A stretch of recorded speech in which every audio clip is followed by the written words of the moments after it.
Alright, friends, so one of the biggest news that happened over the past week is the fact that there's been a shrinkage or a reduction of interest payouts from a few of these digital banks. I think the big one would be GX Bank. Too busy to find stock ideas? Check out Fire Pro to shortcut your research time and effort by 90%.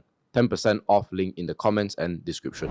So far, it has been GX Bank. The rest is still like on hold, but I think sooner or later. Yes, and the reason we say this is because they all follow, right? It's all competitive. At the end of the day, it's just a percentage, right? The OCBC FD is not any nicer, tastes better than the GX Bank one. Yep. But anyways, what's going to happen is they're going to drop it from 3 to 2%. Yes, exactly. Right, so that's a 33% reduction.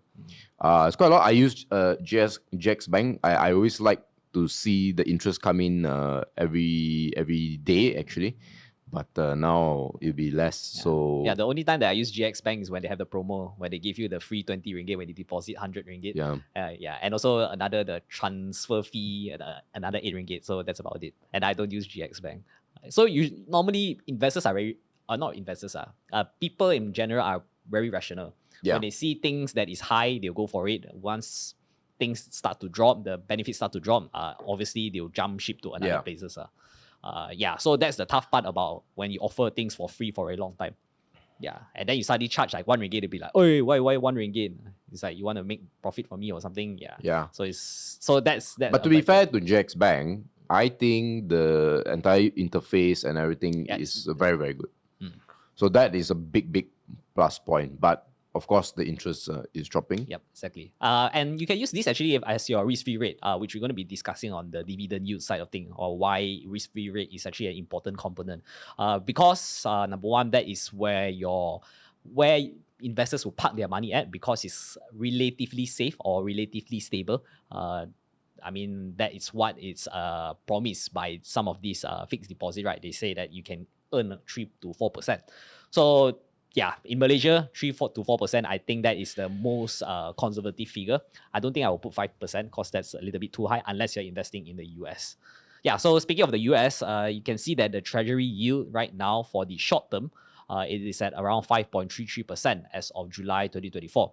And Warren Buffett recently also, he owns actually more short-term treasuries than the Fed. I believe that figure is around like 260 billion, if I'm not mistaken. So it's about 80 to 90% of his cash in Berkshire is parked inside this short-term treasury yield. Just because he cannot find a lot of ideas right now. So they just put there on a nice 5.3% per annum return. Okay, so this is some of the data that we screen and also we look at for a high dividend yield company. So about 861 companies released their quarterlies recently, and 186 of them declared dividends. So that is about 25%. And more than 5% dividend yield. So these are how many companies actually declared more than 5%. It's actually 71 only. That is around like 30%, 40%-ish, 30-40%. However, this number shrink even further when you actually take into account into the dividend payout amount. So if let's say the amount starts to increase and the dividend also increase, that figure is actually just 32 companies only. So all in all, right, if you look at it, it is actually less than 20%, or actually less than 2% of the companies can actually manage to pay out a consistent dividend payout and growing payout, and also the dividend yield also is increasing. So it's actually a very, very small number only.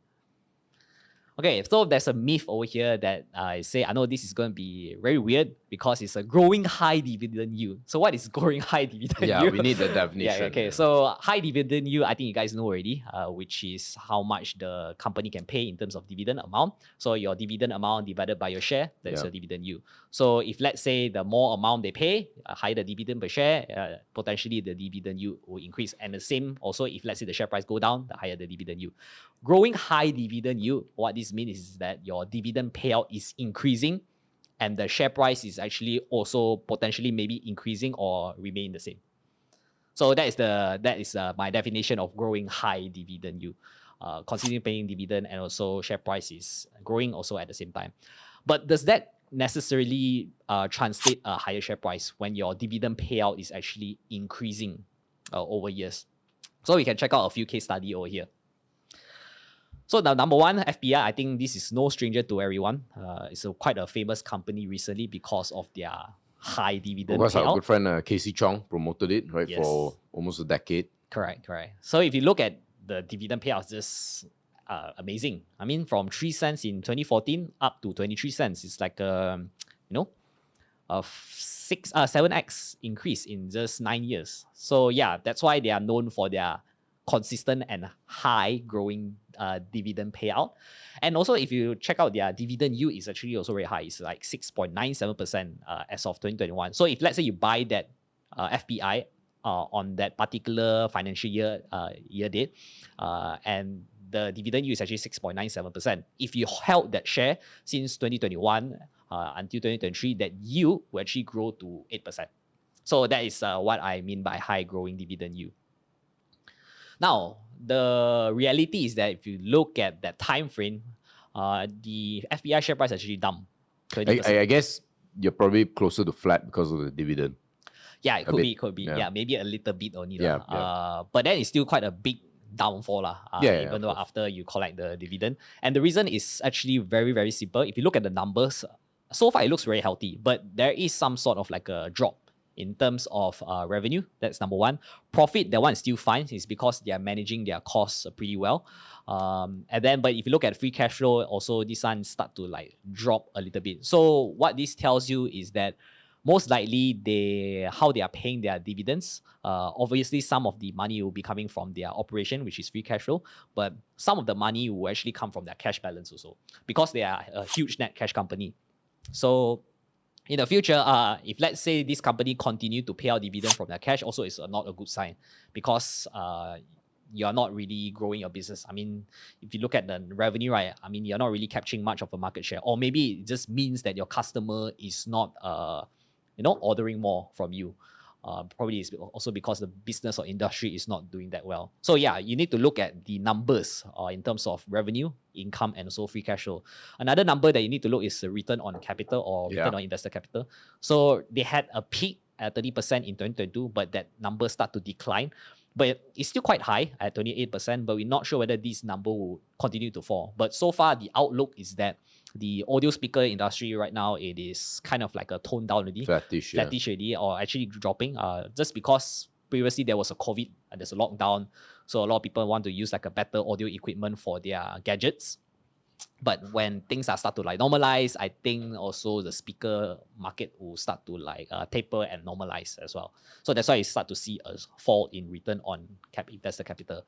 So now the main equation to a high share price is actually these few things. You need a growing high dividend yield, plus profit, plus cash flow, and plus ROIC. So this is the simple gist of how you can actually boost a particular stock's share price. And one of the example, another case study that we found is NHFATT, NHFATT holding Berhad. So you can see that although in the past few years their dividend is quite choppy, but it's quite consistent. And recently they increased their dividend payout quite a lot. And not only that, you can see their yield also improving from 4.74% to 7.89%. And if you look at the share price, it's actually increased up to 80%. Although there's like a flattish year, but after 3 years, finally the market kind of like reflected their true value. And if you look at the revenue, in net income and free cash flow, also it has been growing. I mean, last time it has been a negative free cash flow, net income 20 million only. Right now it's like 47 million and 46.86 million in terms of free cash flow. Revenue also start to increase a little bit, like 10%. A 10% increase in revenue, but 2x, 100% increase in profit. So that's a very good business and also a good management. Okay, look at return on capital also improve a lot from 4% to 8.68%. So that's why the true equation, it is growing high payout, profit, revenue, cash flow, and ROIC, and that's where you get high share price, as evident from NHFATT. So yeah, that's a very, very short video on our little research, small research. We only spend like 6 hours on doing this data. The purpose of this video is to show you why dividend yield alone, even if it's high or growing, doesn't equate to investment success. Yes. Right. And the second reason would be that when these conditions come together, it gives the investor the impression that it's a good company to buy. And when it comes to learning about investing, that is the theory. And to be fair, the theory makes sense, right? If you didn't know about all these case studies and all that, you would think it makes sense, right? Yeah. High dividend yield, people will compare it to risk-free rate. Yes. If it's growing, of Even course, it's better. fantastic, Yeah. right? In theory, if that's all the information that you got. But I think in investing, we need to learn how to test theories or understanding, and is to use a full body of case studies. Now, no doubt, I'm quite sure there are some cases where growing high dividend yield will result in high share price. But it's important to know that there are many cases where the opposite actually happens. And that's why the next one where we mentioned is that it's not enough. It's important to know that just because you see these conditions, now that you've learned what we shared, don't go and think that, oh, now I'm going to avoid these companies. That's not what we're trying to say. What we're trying to say is that look more. Yeah. And I think the key one here, I think FPI and NHFATT, good comparison, because too busy to find stock ideas? Check out Fire Pro to shortcut your research time and effort by 90%. 10% off link in the comments and description. The question you have to ask is, why are the dividends growing? What are the causes? And in the case of FPI, it's mainly to maintain that high dividend growth. Yeah. But the business is declining, or at least flat. We saw in 2023, there's a big drop in revenue, right? Yes. So think of it from a business perspective. Why would you maintain the dividends if the business is declining? Shouldn't it go along with the business? Long story short, I'm going to repeat what we've said in all hundreds of videos. Focus on the business. Yeah. Once you focus on the business right, then a growing high dividend yield makes sense. Let's say if in the past, Uchi Technologies, right? Classic example. People drink more coffee. People demand for more complex type of coffees. Therefore, people demand for more complex type of coffee machines, right? Therefore, the business direction is quite clear, and they have a strong relationship with Yura, things like that. Yeah. So then, in that case, when the high dividend yield grows, then it makes sense. Correct. So yeah, what we are sharing actually is just a hindsight analysis only. So Yeah. you need to understand the business, whether they can continue to grow their Yes. profit, cash flow, and return on invested capital. So buy business that you understand. Now, the last part.